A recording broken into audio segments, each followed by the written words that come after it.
हाँ जी बेटा, नेक्स्ट है rank of matrix by normal form.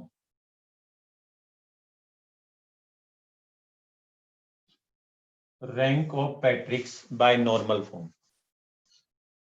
Normal form में क्या है, मैं क्वेश्चन से कराता हूं आपके पास। मान लीजिएगा एक मैट्रिक्स है A equal to 1 2 1 0,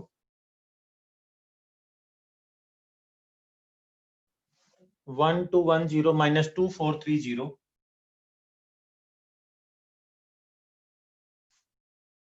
1 0 2 minus 8,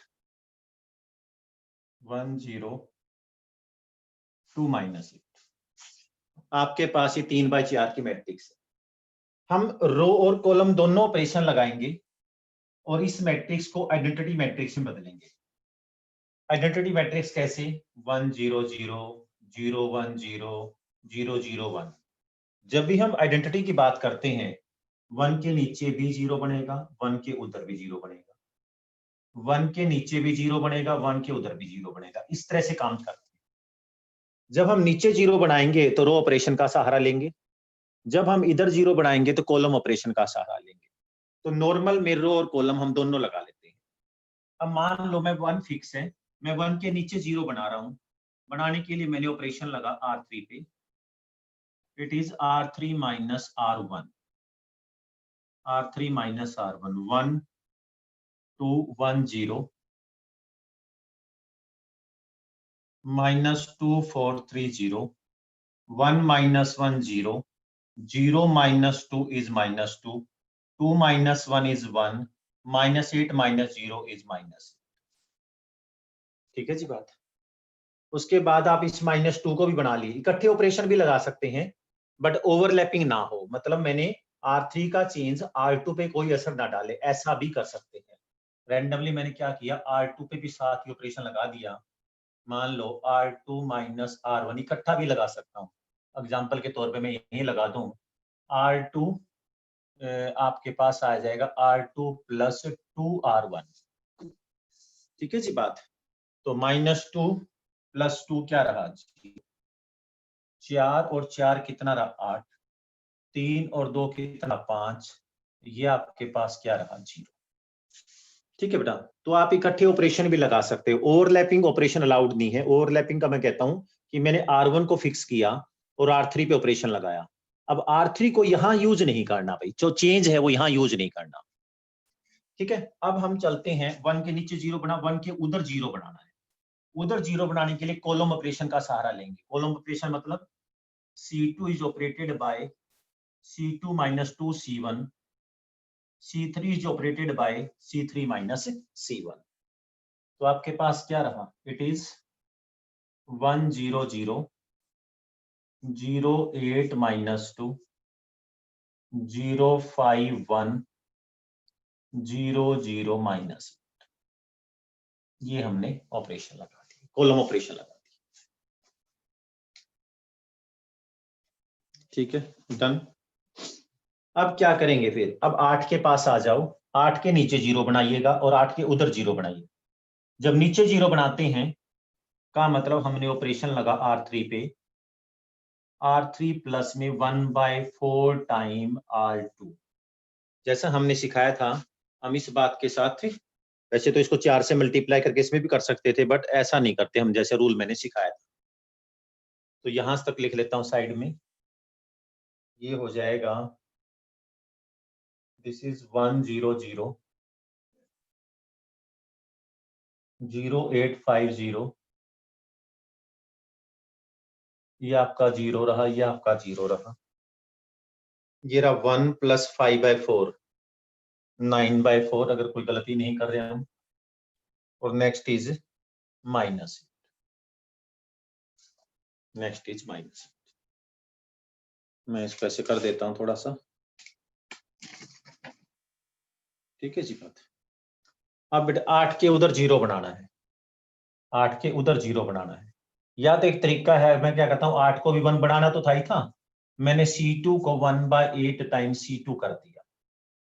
columns इनको, तो आपके पास 1 0 0, दिस इज 0 1, 5/8 थे 0, 0 0, 9/4 थे -8। ठीक है, अब 5/8 को बना लो 0, क्योंकि ये कॉलम का मतलब ये रो कंप्लीट हो जाएगी। C3 is operated by C3 minus 5/8 time C2। ये रहा जी 1 0 0 0, 0 1 0 0, 0 0, 9/4 थे -9/8। ये बात रही। देखिएगा जैसे हमने बताया था शुरू में बेटा, ये 3/4 की मैट्रिक्स है, मैक्सिमम रैंक कितना आ सकता है इसका? मैक्सिमम रैंक आपके पास कितना आ सकता है? 3 आ सकता है। अब 9/4 की जगह 1 तो बनेगा, क्योंकि 9/4 को 0 बनाया जा सकता। तो मैंने अगला ऑपरेशन लगा दिया C3 को, इसको 4/9 टाइम C3 कह दिया, 4/9 टाइम C3 कह दिया। तो क्या बात बनी, हमारे पास ये रहा, इट इज 1 0 0, दिस इज 0 1 0 0, 0 0 1। अच्छा उसके साथ करेंगे 4/9 के साथ, माइनस का 32/9 यहाँ आ जाए। लेकिन एक्लोन में क्या करते हैं, देखना थोड़ा यहाँ दिखाई देगा। एक्लोन में क्या करते हैं बेटा, आइडेंटिटी बनाते हैं और बाकी जो बची एंट्रीज वो 0 भी हों, राइट। आइडेंटिटी बनाते हैं, बाकी जो एंट्री बची हो वो 0 भी हो। इसलिए मैंने अगला ऑपरेशन क्या लगा C4 का, इट इज C4 प्लस में 32/9 ऑफ C3। आपके पास क्या रहा, 1 0 0 0, 0 1 0 0, 0 0 1 0।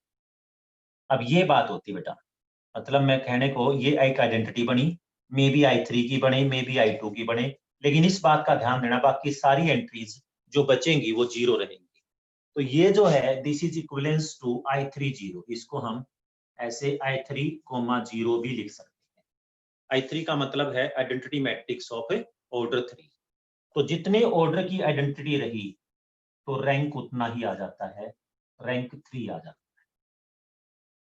ठीक है, तो जितने ऑर्डर की आइडेंटिटी मैट्रिक्स बनती है नॉर्मल फॉर्म में उतना ही रैंक आ जाता है। तो हम एक तो हमने एक्लोन फॉर्म से सिखाया था बेटा, और दूसरा तरीका मैंने बताया आपको डेटा मतलब कि नॉर्मल फॉर्म से हम रैंक कैसे निकालें। और क्वेश्चन ट्राई करते हैं।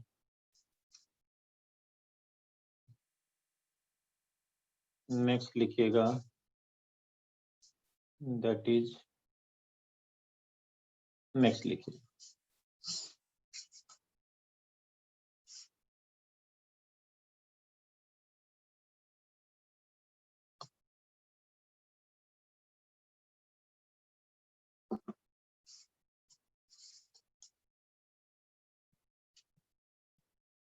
नेक्स्ट आपके पास matrix is given to you 1 -1, 1 -1, 2 -3, 4 1 0 2, 4 1 0 2, 0 3 0 4, 0 3 0 4, 0 1 0 2। ठीक है, हम क्या करते हैं देखना, echelon form sorry normal form में नीचे से 0 बना दे, 1 के नीचे 0 बनाना है। जब भी 0 बनाते हैं तो रो ऑपरेशन लगाएंगे। रो मीन आपके पास R2 को ऑपरेट किया, R2 -4 R1, दिस इज 1 -1 2 -3, 4 -4 क्या रहा 0, 1 और 4 कितने रहे 5, ये आपके पास -8 रहा, 12 और 2 14, 0 3 0 4, ठीक है, 0 1 0 2, ये बात ठीक है। अब 1 के उधर मतलब कॉलम ऑपरेशन लगाएंगे उधर बनाने के लिए, क्योंकि आइडेंटिटी में क्या होता है 1 को लेके थल्ले 0 उधर 0। जब उधर 0 बनाते हैं तो C2 is operated by C2 plus C1, 1 0 0 0, ये 0 5 3 1, ठीक है। एक लगा दूं मैं ऑपरेशन ना, ऐसे ही लगा दिया, C3 पे लगा दिया, C3 minus 2 C1, in fact C4 पे लगा दिया बेटा, C4 प्लस 3 C1। हमने इकट्ठे ही, ठीक है ना, C1 को फिक्स करके, राइट, C1 को फिक्स किया और C2 प्लस C1 करेंगे तो ये बात आ जाएगी। C2 माइनस 2 C1 करेंगे तो ये 0 रहा, -8 0 0। C4 करेंगे तो ये 0 14 4 से 2 आ जाए,